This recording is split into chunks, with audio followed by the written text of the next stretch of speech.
स्वागत है आप सभी का एक बार फिर से नेक्स्ट जन नर्सिंग क्लासेस में। आज हम फंडामेंटल ऑफ नर्सिंग के एक प्रोसीजर के बारे में डिस्कस करेंगे जो इम्पोर्टेंट है हमारे एग्जाम पर्पज के लिए, कि मतलब कि कैसे कैसे उसको अप्लाई किया जाता है और कब अप्लाई नहीं किया जाता है। तो आज का हमारा टॉपिक है हॉट एंड कोल्ड एप्लीकेशन। उसके बारे में हम क्या करेंगे, डिस्कस करेंगे कि क्या होता है हॉट एंड कोल्ड एप्लीकेशन। क्या होता है hot application? Hot application is the application of a hot agent warmer than skin either on। क्या होता है कि जो हॉट एप्लीकेशन होता है वो एक प्रकार का प्रोसीजर होता है जिसको हम कब अप्लाई करते हैं। वो हॉट एजेंट एप्लीकेशन मतलब हॉट एजेंट का क्या करते हैं हम, एप्लीकेशन करते हैं हम अपने बॉडी स्किन पे। क्या करते हैं, स्किन पे हम क्या हॉट एजेंट को अप्लाई करते हैं, जिसकी वजह से क्या करते हैं, हॉट करते हैं उस जगह को। और स्किन आइदर इन मॉइस्ट और ड्राई फॉर्म, मतलब वो कैसा हो सकता है, वो हीट ड्राई भी हो सकता है और मॉइस्ट भी हो सकता है। आगे हम देखेंगे कि ड्राई हीट क्या होता है, मॉइस्ट हीट क्या होता है, इनके बारे में क्या करेंगे, डिस्कस करेंगे। कि हॉट एप्लीकेशन मतलब hot application is the application of A hot agent, मतलब एक हॉट एजेंट को हम क्या कर रहे हैं, अप्लाई कर रहे हैं कहाँ पे, स्किन के सरफेस पे, चाहे वो मॉइस्ट हीट हो या ड्राई हीट हो, उसको हम क्या कर रहे हैं, सरफेस पर, स्किन के सरफेस पे क्या कर रहे हैं, अप्लाई कर रहे हैं, उसी को हम क्या बोलेंगे, हॉट एप्लीकेशन।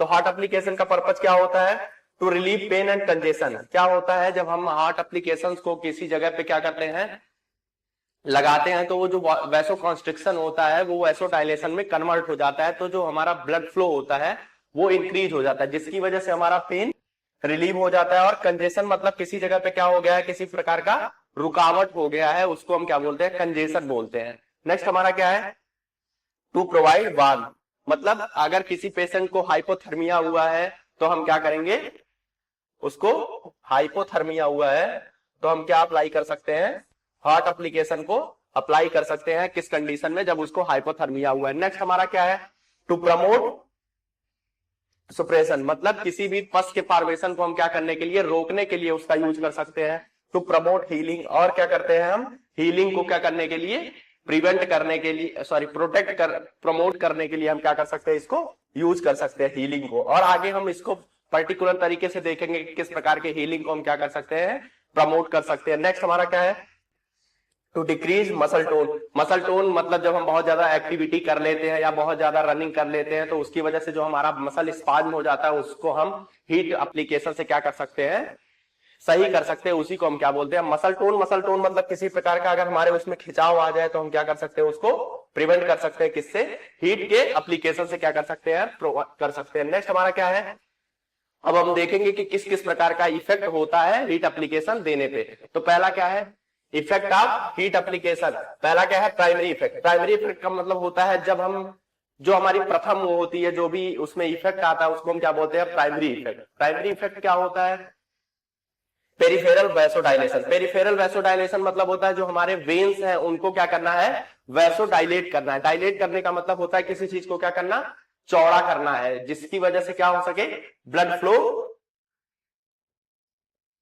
फ्लो क्या हो सके, इंक्रीज हो सके। जब वैसोडाइलेट होता है तो हमारा जो ब्लड होता है क्या होता है, फ्लो इंक्रीज होता है। नेक्स्ट हमारा क्या है, इंक्रीज कैपिलरी परमिबिलिटी। और जब हम किसी भी चीज को क्या कर देते हैं, गर्म कर देते हैं, तो उसकी परमिबिलिटी क्या हो जाती है, ज्यादा हो जाती है। मतलब इस स्थान से दूसरे स्थान पे जाने की, या बाहर से कुछ चीजों के आने की, या बाहर से किसी चीज के अंदर जाने की क्या हो जाती है, परमिबिलिटी को बढ़ा देते हैं। और इंक्रीज O2 कंजप्शन, जब हम किसी जगह पे क्या करते हैं, हीट का एप्लीकेशन करते हैं तो वहां पे जो ऑक्सीजन की डिमांड होती है वो क्या हो जाती है, ज्यादा हो जाती है। और जब ऑक्सीजन की डिमांड ज्यादा होती है तो वहां पे नेक्रोसिस होने के चांसेस क्या हो जाते हैं, कम हो जाते हैं, जब O2 का कंजप्शन ज्यादा हो जाता है।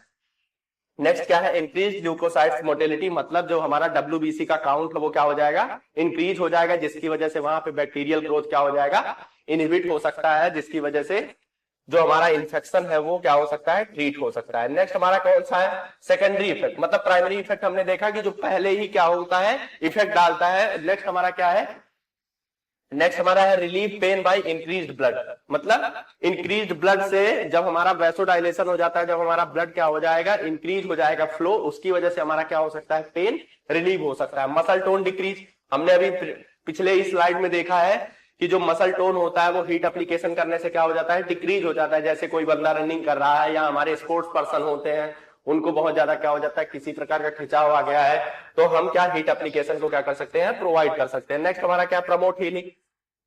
पिछली स्लाइड में हमने पर्पज में भी देखा था कि जो हीलिंग होती है वो हमारे हीट एप्लीकेशन से क्या हो सकती है, प्रमोट हो सकती है। नेक्स्ट हमारा क्या है, इंक्रीज टेम्परेचर। अगर हम देखे थे कि अगर किसी पर्सन को क्या है, हाइपोथर्मिया है, तो हम उस कंडीशन में क्या कर सकते हैं, उसको हीट एप्लीकेशन दे सकते हैं। किस लिए, टेम्परेचर को इंक्रीज करने के लिए। Promote peristalsis. अगर किसी जगह पे हमारी पेरिस्टालिसिस मूवमेंट, जैसे हमारे इंटेस्टाइन में या हमारे जीआईटी ट्रैक्ट में क्या हो गया, पेरिस्टालिसिस मूवमेंट स्लो हो गया, उस जगह पे हम क्या कर सकते हैं, हीट का एप्लीकेशन दे सकते हैं, जिनकी वजह से क्या हो सकता है, पेरिस्टालिसिस मूवमेंट प्रमोट हो जाएगा और कॉन्स्टिपेशन से हम उनको क्या कर सकते हैं, प्रमोट कर सकते हैं। यहीं पे हम देख सकते हैं यूरिनरी रिटेंशन अगर हुआ है, यूरिनरी रिटेंशन में भी हम क्या कर सकते हैं, हीट एप्लीकेशन को प्रोवाइड कर सकते हैं। यूरिनरी रिटेंशन मतलब होता है कि जब यूरिन क्या होता है, पास आउट नहीं होता है, वहां पे जमा हो जाता है, इकट्ठा हो जाता है, उसमें भी हम क्या कर सकते हैं, उसको हीट एप्लीकेशन को दे सकते हैं, जिसको क्या कहेंगे, यूरिनरी रिटेंशन से हम उसको क्या कर सकते हैं, प्रिवेंट कर सकते हैं। हमारा क्या था, प्रमोट पेरिस्टालिसिस था, और यूरिनरी रिटेंशन को भी हम क्या कर सकते हैं, बचा सकते हैं। नेक्स्ट हमारा क्या है, एक इंपॉर्टेंट पॉइंट है, नोट करके लिखिए कि heat causes vasodilation for maximum. अगर हम जो इसका हीट एप्लीकेशन का ड्यूरेशन होता है वो 20 से 40 मिनट का होता है, मतलब मैक्सिमम वैसोडाइलेशन हम कितने देर तक कर सकते हैं, 20 से 40 मिनट तक। लेकिन अगर हम 20 से 40 मिनट से ज्यादा का क्या कर रहे हैं, हीट एप्लीकेशन दे रहे हैं, तो वहां पे वैसो कॉन्स्ट्रिक्शन होने के चांसेस बढ़ जाएंगे। नेक्स्ट हमारा क्या है, यहीं पे देखेंगे, प्रोलॉन्ग हीट कॉज, मतलब बहुत लंबे समय से हम हीट को क्या कर रहे हैं, दे रहे हैं, तो उससे क्या क्या चीजें हो सकती हैं, increase cardiac output. Cardiac output क्या हो सकता है, बढ़ सकता है। नेक्स्ट है स्वेटिंग हो सकती है, मतलब हम किसी को बहुत ज्यादा गर्मी दे रहे हैं तो वो स्वेटिंग होने के चांसेस है, स्वेटिंग होगा तो और प्रॉब्लम क्रिएट होगी। नेक्स्ट है टैकीकार्डिया। टैकीकार्डिया, टैकीकार्डिया मतलब जब इंक्रीज आउटपुट होगा, तो टैकीकार्डिया मतलब किसी चीज का क्या होना, बढ़ना। नेक्स्ट हमारा हाइपोटेंशन और हाइपोवोल्मिक शॉक में क्या कर सकता है, जा सकता है। नेक्स्ट हम क्या देखेंगे कि classification of heat application. Heat application के कौन कौन से क्लासिफिकेशन है, मतलब ड्राई हीट क्या होता है, मॉइस्ट हीट क्या होता है, इनके बारे में हम क्या करेंगे, डिस्कस करेंगे। तो क्या है, कौन कौन से डिवाइसेस को हम क्या करते हैं, यूज करते हैं,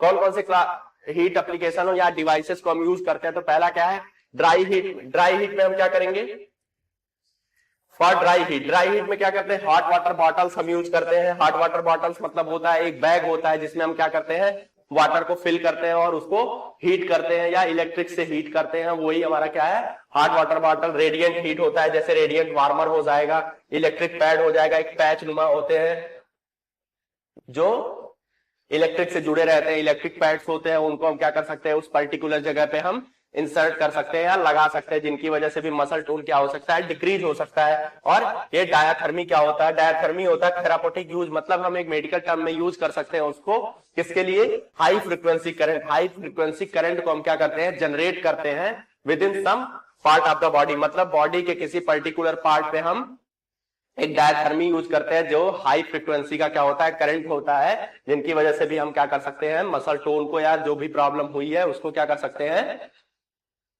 प्रिवेंट कर सकते हैं। नेक्स्ट हमारा क्या है, for moist heat. Moist heat मतलब होता है is considered more penetrating than dry heat. मतलब मॉइस्ट हीट मतलब होता है जब किसी चीज को, जो वाटर मॉलिक्यूल्स होता है, जब वो हमारे शरीर पे पड़ता है, वो बहुत ज्यादा क्या होता है, पेनिट्रेटिंग होता है, मतलब बहुत कष्टदायी होता है, पेनिट्रेटिंग होता है ड्राई हीट के अपेक्षा। नेक्स्ट हमारा क्या है, fomentation. Sitz bath. Sitz bath मतलब जैसे किसी को हेमरॉइड्स हुआ है या पाइल्स हुआ है, उसमें हम क्या करते हैं, सिट्स बाथ को प्रोवाइड करते हैं। सिट्स बाथ में क्या होता है, बटक्स और थाई रीजन को क्या करते हैं हम, सिट्स बाथ मतलब उनको टब में या बाथ टब में क्या करते हैं सिट कराते हैं और बाथ देते हैं, उसको हम क्या बोलते हैं, सिट्स बाथ, जिसमें बटक और थाई रीजन क्या होता है, इंक्लूड होता है। नेक्स्ट हमारा वार्म मॉइस्ट कंप्रेस। बहुत सारे ऐसे वाटर होते हैं जिनको हम क्या कर सकते हैं, व्हर्लपूल होता है और तमाम वाटर्स होते हैं जिनको हम क्या कर सकते हैं, यूज कर सकते हैं अपने मसल टोन को डिक्रीज करने के लिए। नेक्स्ट हम क्या देखेंगे, कब कब हम यूज नहीं कर सकते, Contra indication of applying heat, मतलब हीट को हम कब कब अप्लाई नहीं कर सकते हैं। तो कब कब अप्लाई नहीं कर सकते हैं? एक्यूट इन्फ्लामेशन और अपेंडिसाइटिस। कहने का मतलब है एक्यूट मतलब क्या होता है? जो इन्फ्लामेशन तुरंत हुआ है। इन्फ्लामेशन क्या हुआ है? तुरंत हुआ है, एक्यूट इन्फ्लामेशन। उसमें हम क्या करेंगे? नहीं यूज करेंगे। किसको? हीट को हम नहीं यूज करेंगे। या अपेंडिसाइटिस मतलब जितने भी हमारे पेरिटोनाइटिस या हमारे स्टमक के जितने भी हमारे स्टमक का रीजन रहेगा उसमें, जैसे हम पहले से ही देखते हैं कि जो वो होते हैं स्टमक होते हैं, पेरिटोनाइटिस जो रीजन होता है उसमें हम पल्पेट नहीं करते हैं। हमको पहले से ही प्रोसीजर पता है कि हम किसी भी एब्डोमेन को एग्जामिन करने के लिए पहले पल्पेट नहीं करते। हो सकता है उनको अपेंडिसाइटिस हुआ हो। अपेंडिसाइटिस क्या हो सकता है? ब्रस्ट हो सकता है, मतलब फट सकता है, और भी क्या हो सकता है? हार्म कॉज कर सकता है। तो इसीलिए हम क्या करते हैं? पल्पेट नहीं करते और हम वहां पे हीट को अप्लाई नहीं करते। नेक्स्ट हमारा क्या है? On open wound. Open wound मतलब जो खुला घाव होता है। जैसे रिसेंट में क्या हुआ है? कोई ट्रामा हुआ है, कोई ट्रामा हुआ, ओपन वुंड है, उस पर हम हीट को अप्लाई क्यों नहीं करेंगे? क्योंकि एक्सेसिव ब्लीडिंग हो सकती है। ब्लीडिंग क्या हो सकती है? इंक्रीज हो सकती है, जिससे वो हाइपोवोल्मिक शॉक में जा सकता है। ब्लड लॉस बहुत ज्यादा हो सकता है, उसमें हम नहीं करेंगे। नेक्स्ट हमारा क्या है? During haemorrhage. हेमरेज मतलब जब इंटरनल ब्लीडिंग हो रही है और हमको पता नहीं है, उससे हमारा क्या होता है? वैसोडाइलेशन हो जाएगा। क्या हो जाएगा? वैसोडाइलेशन हो जाएगा, जिनकी वजह से ब्लड फ्लो और भी इंक्रीज हो सकता है। इसीलिए हेमरेज में नहीं यूज करेंगे। इन्फेंट, चाइल्ड और ओल्ड एज में भी हम क्या करेंगे? अवॉइड करेंगे हीट को, क्योंकि इन्फेंट उसको क्या करेगा? बता नहीं पाएगा, या चाइल्ड बता नहीं पाएगा कितना हीट हो रहा है कितना नहीं हो रहा है, उससे बहुत ज्यादा लॉस होने के चांसेस है। On patient with high temperature, हमने पिछले स्लाइड में देखा है कि अगर टेम्परेचर पहले से बढ़ा हुआ है तो हीट का यूज नहीं करेंगे। अगर वो हाइपोथर्मिया में है तब उसका यूज करेंगे। लेकिन अगर पेशेंट पहले ही हाई टेम्परेचर पे है, 105 डिग्री फॉरेनहाइट, 108 डिग्री फॉरेनहाइट या 103 डिग्री फॉरेनहाइट पे है, तो हम उस टाइम पे हीट का एप्लीकेशन प्रोवाइड नहीं करेंगे। नेक्स्ट हमारा क्या है? On over metallic implant. On over metallic implant का मतलब होता है अगर किसी पर्टिकुलर बॉडी आर्गन में या बॉडी पार्ट में मेटेलिक इम्प्लांट का मतलब अगर अंदर से कोई भी चीज लगाया गया है और वो किस चीज का है? मेटल का है, तो हम उसका यूज नहीं करेंगे, जिससे क्या हो सकता है? उसको प्रॉब्लम क्रिएट हो सकती है। नेक्स्ट हमारा क्या है? On abdomen of pregnant women. Pregnant women के एब्डोमेन पे हम क्या नहीं करेंगे? हॉट वाटर का यूज, बॉटल का यूज नहीं करेंगे, जिससे उनके क्या हो सकता है? बच्चे को क्या हो सकती है? दिक्कत हो सकती है। नेक्स्ट हमारा क्या है? Malignant tumour. मैलिग्नेंट ट्यूमर को क्यों नहीं करेंगे? मैलिग्नेंट ट्यूमर का डेफिनेशन ही होता है कि एक जगह से दूसरी जगह पे वो क्या हो रहा है? शिफ्ट हो रहा है या बढ़ रहा है। इसीलिए हम मैलिग्नेंट ट्यूमर में भी हीट का क्या नहीं करेंगे? बहुत ज्यादा यूज नहीं करेंगे। अगर हीट का यूज हम कर देंगे तो उसकी वजह से क्या हो सकता है? मैलिग्नेंसी और भी बढ़ सकती है, एक जगह से दूसरी जगह पे क्या हो सकता है? जा सकता है। इसीलिए हम मैलिग्नेंट ट्यूमर में क्या नहीं यूज करेंगे? हीट एप्लीकेशन का यूज नहीं करेंगे। ये हमारा क्या था? Contra indication. कॉन्ट्रा इंडिकेशन मतलब कब कब हम यूज नहीं करेंगे, कब नहीं कर सकते? अपेंडिसाइटिस है, एक्यूट इन्फ्लामेशन है, ऑन ओपन वुंड पे नहीं कर सकते, ड्यूरिंग हेमरेज में नहीं कर सकते, infant, child and old age में नहीं कर सकते, on patient with high temperature में नहीं कर सकते। नेक्स्ट हमारा मेटेलिक इम्प्लांट अगर कहीं इंसर्ट किया गया है उस जगह पे नहीं कर सकते। और प्रेग्नेंट वुमेन के एब्डोमेन पे भी हम हॉट एप्लीकेशन नहीं यूज कर सकते, उससे उस बच्चे को क्या हो सकता है? दिक्कत हो सकती है, या एमनियोटिक फ्लूइड में क्या हो सकती है? कमी हो सकती है। एमनियोटिक फ्लूइड क्या हो सकता है? थोड़ा बहुत कमी आ सकती है, जिससे बच्चे को मूवमेंट करने में दिक्कत हो जाएगी, तो हम क्या करेंगे? उसमें यूज नहीं करेंगे। Malignant tumour. मैलिग्नेंट ट्यूमर का मतलब एक जगह से दूसरे जगह पे जो ट्यूमर क्या होता है? ट्रांसफर होता रहता है इस ऑर्गन से उस ऑर्गन तक, हम उस जगह पे क्या नहीं करेंगे? हॉट एप्लीकेशन का यूज नहीं करेंगे। नेक्स्ट हम क्या देखेंगे? Cold application. की कोल्ड एप्लीकेशन क्या होता है, वो कब यूज किया जा सकता है, वो कब यूज नहीं किया जा सकता। कोल्ड एप्लीकेशन क्या होता है? प्लेसिंग एन ऑब्जेक्ट, मतलब एक ऑब्जेक्ट है जिसको हम क्या कर रहे हैं? प्लेस कर रहे हैं। कहां पे प्लेस कर रहे हैं? बॉडी सरफेस पे, जिसका क्या है? बॉडी टेम्परेचर से भी वो कूल है, मतलब जो उसका टेम्परेचर है वो हमारे बॉडी सरफेस से क्या होना चाहिए? कम होना चाहिए। On a body part two decrease blood flow और सेंसरी सप्लाई, मतलब एक ऐसा ऑब्जेक्ट या ऐसा सिस्टम, कुछ भी हम क्या कर रहे हैं? उस पे अप्लाई कर रहे हैं हमारे बॉडी सरफेस पे, जिसका जो टेम्परेचर है वो हमारे बॉडी सरफेस से कम हो। किस लिए? सेंसरी सप्लाई को कम करने के लिए और ब्लड फ्लो को क्या करने के लिए? डिक्रीज करने के लिए। अगर बहुत ज्यादा क्या हो रहा है? ब्लड फ्लो हो रहा है, और उसको हम क्या करने के लिए? डिक्रीज करने के लिए, या सेंसरी सप्लाई को डिक्रीज करने के लिए। बहुत ज्यादा वो हो गया, सेंसेशन हो गया, बहुत ज्यादा सेंसिटिव हो गया, उसकी वजह से भी हम क्या कर सकते हैं? उसको यूज कर सकते हैं। तो क्या है? प्लेसिंग एन ऑब्जेक्ट मतलब एक ऑब्जेक्ट को हम प्लेस कर रहे हैं कूलर देन बॉडी टेम्परेचर, जिसका टेम्परेचर क्या है, बॉडी टेम्परेचर से कूल है, बहुत कम है। आने बॉडी पार्ट टू डिक्रीज, किस लिए बॉडी पार्ट पे कर रहे हैं, ब्लड फ्लो को डिक्रीज करने के लिए या सेंसरी सप्लाई को डिक्रीज करने के लिए। उसका पर्पज क्या हो सकता है, टू कंट्रोल हेमरेज। वहां पे हमने देखा था हॉट एप्लीकेशन में कि हॉट एप्लीकेशन हम हेमरेज में नहीं देंगे, जिसकी वजह से ब्लड फ्लो बढ़ सकता है। क्यों ब्लड फ्लो बढ़ जाता है, क्योंकि वैसोडाइलेशन हो जाएगा। लेकिन यहां पे अगर इंटरनल ब्लीडिंग या हेमरेज हो रहा है, उस जगह पे हम कोल्ड एप्लीकेशन को इसलिए प्रोवाइड करेंगे क्योंकि हम वेसल्स को क्या कर रहे हैं, वैसो कॉन्स्ट्रिक्ट करेंगे। क्या करेंगे, वैसो कॉन्स्ट्रिक्ट करेंगे, जिसकी वजह से क्या हो सकता है, ब्लड फ्लो रुक जाएगा। नेक्स्ट हमारा क्या है, टू प्रिवेंट गैंग्रीन। गैंग्रीन क्या होता है, गैंग्रीन एक कंडीशन होती है। गैंग्रीन में क्या हो सकता है, जब हमारा ब्लड फ्लो कहीं पे प्रिवेंट हो जाता है या रुक जाता है, ब्लॉकेज हो जाती है, उस टाइम पे उस पर्टिकुलर जगह पे क्या होने लगता है, नेक्रोसिस होने लगता है। व्हाट इज नेक्रोसिस, ऑक्सीजन का जो डिमांड होता है वो कम हो जाता है और उस जगह पे फ्लूइड डिस्कलरेशन हो जाता है। उस जगह पे हम क्या कर सकते हैं, कोल्ड एप्लीकेशन का यूज कर सकते हैं। टू रिड्यूस इन्फ्लामेशन, इन्फ्लामेशन को क्या करने के लिए, रिड्यूस करने के लिए हम क्या कर सकते हैं, इन्फ्लामेशन मतलब सूजन को हम कम करने के लिए। सूजन मतलब कि जब वहां पे वैसोडाइलेट हुआ था, इसीलिए क्या हो रहा है, वहां पे एडिमा की कंडीशन हो रही है। एडिमा ही क्या होता है, इन्फ्लामेशन होता है। अगर उस जगह पे सूजन हो रही है तो हम उसको वैसोडाइलेशन को क्या करने के लिए, कम करने के लिए हम कोल्ड स्पंजिंग का यूज कर सकते हैं। नेक्स्ट हमारा क्या है, टू रिड्यूस पेन, और पेन को क्या करने के लिए, रिड्यूस करने के लिए। किसी पर्टिकुलर जगह पे अगर पेन हो रहा है तो हम कोल्ड स्पंजिंग, कोल्ड एप्लीकेशन देके पेन को क्या कर सकते हैं, रिड्यूस कर सकते हैं। और बॉडी टेम्परेचर को रिड्यूस करने के लिए, अगर बंदा क्या है, हाइपरथर्मिया में है, हाइपरथर्मिया में है तो हम क्या कर सकते हैं, उसको रिड्यूस कर सकते हैं कि हाइपरथर्मिया को हम कोल्ड स्पंजिंग के द्वारा क्या कर सकते हैं, रोक सकते हैं। जैसे कि हमने देखा था कि उसमें हाइपरथर्मिया में हम कोल्ड स्पंजिंग का यूज नहीं, सॉरी हार्ट एप्लीकेशन का यूज नहीं करेंगे, लेकिन इस जगह पे हम हाइपरथर्मिया में कोल्ड क्या क्या यूज कर सकते हैं। नेक्स्ट हमारा क्या है, जैसे हमने उसमें देखा था कि क्या इफेक्ट होता है कोल्ड हॉट का, वैसे ही हम इसमें देखेंगे कि कोल्ड का क्या इफेक्ट होता है। तो पहला प्राइमरी इफेक्ट क्या है, पेरिफेरल वैसोकॉन्स्ट्रिक्शन। उसमें पेरिफेरल वैसोडाइलेशन था। वैसोडाइलेशन मतलब किसी को चौड़ा करना, वैसोकॉन्स्ट्रिक्शन का मतलब उस डायलेशन को क्या करना, कम करना। नेक्स्ट हमारा क्या, डिक्रीज O2 कंजप्शन। वहां पे क्या था, इंक्रीज O2 कंजप्शन मतलब बहुत ज्यादा ऑक्सीजन की डिमांड को क्या कर रहे हैं, कम कर रहे हैं, जिससे बैक्टीरियल ग्रोथ क्या हो सके, रुक सके।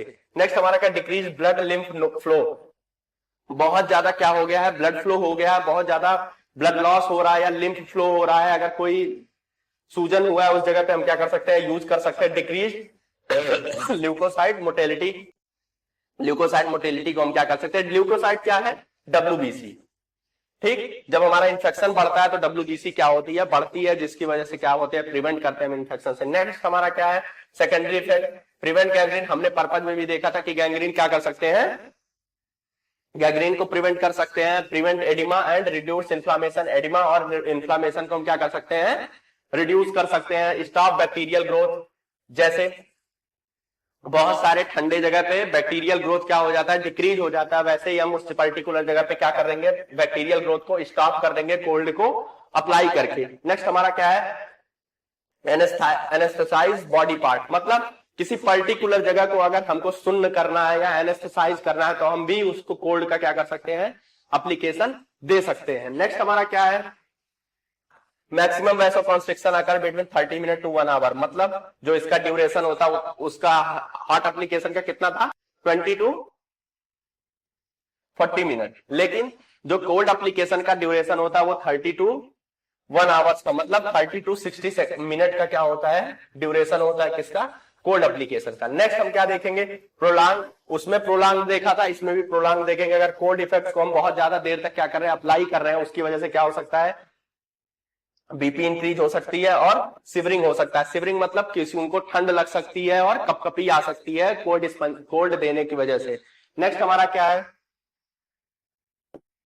जैसे हमने देखा था कि क्लासिफिकेशन ऑफ कोल्ड एप्लीकेशन, कौन कौन से ऐसे क्लासिफिकेशन है जो कोल्ड एप्लीकेशन में दिया जाता है, कौन कौन से ऐसे डिवाइस है जो क्या किए जाते हैं, यूज किए जाते हैं। तो क्या है, for dry cold, dry cold में आइस बैग का यूज कर सकते हैं, आइस कूलर का यूज कर सकते हैं, आइस क्रेडल का यूज कर सकते हैं। ये सब हमारे क्या है, डिवाइसेज हैं जो कई अलग अलग कंडीशंस में अलग अलग तरीके से क्या किए जाते हैं, यूज किए जाते हैं। उसका टेम्परेचर कितना होता है उसको हम आगे चल के एक टैली में देखेंगे, जो कि हमारे लिए बहुत ज्यादा इंपॉर्टेंट है।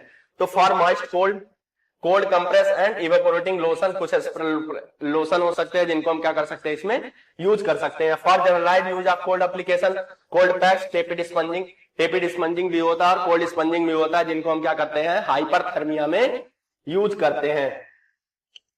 नेक्स्ट क्या है, कॉन्ट्रा इंडिकेशन। कॉन्ट्रा इंडिकेशन मतलब कब कब हम यूज नहीं कर सकते हैं। हॉट एप्लीकेशन को हम कब नहीं यूज कर रहे थे, अगर वैसोडाइलेशन बहुत ज्यादा हुआ था या ओपन वुंड था उसमें हम यूज नहीं करते थे। कोल्ड स्पंजिंग को हम कब कब यूज नहीं कर सकते, शॉक में। अगर पेशेंट क्या हो गया है, शॉक की कंडीशन में चला गया है, अगर कोलैप्स कर गया उसमें हम कोल्ड स्पंजिंग को नहीं देंगे, कोल्ड एप्लीकेशन नहीं देंगे, क्योंकि और भी कोलैप्स होने के या उसका जो एक्टिविटी है वो डिक्रीज होने के चांसेस हो जाते हैं उसमें, इसलिए हम कोल्ड एप्लीकेशन का यूज नहीं करेंगे। आर्टरियोस्क्लेरोसिस क्या होता है, जब हमारे आर्टरी में इम्बोलिज्म या स्क्लेरोसिस या फैट का इम्बोलिज्म हो जाता है उस टाइम पे हम नहीं करेंगे। क्यों नहीं करेंगे, क्योंकि आर्टरियोस्क्लेरोसिस में और भी फैट का इम्बोलिज्म होने के चांसेस बढ़ जाते हैं। नेक्स्ट हमारा क्या है, शिवरिंग। अगर पेशेंट क्या हो रहा है, उसको कपकपी आ रही है या बहुत ज्यादा उसको ठंड लग रही है, उसमें भी हम, अगर बंदा क्या हो गया बहुत ज्यादा ठंडी लग रहा है फिर भी हम उसको कोल्ड एप्लीकेशन दे रहे हैं तो उसको और भी ठंड लगने के चांसेस हो सकते हैं। नेक्स्ट हमारा क्या है, patient with impaired peripheral circulation.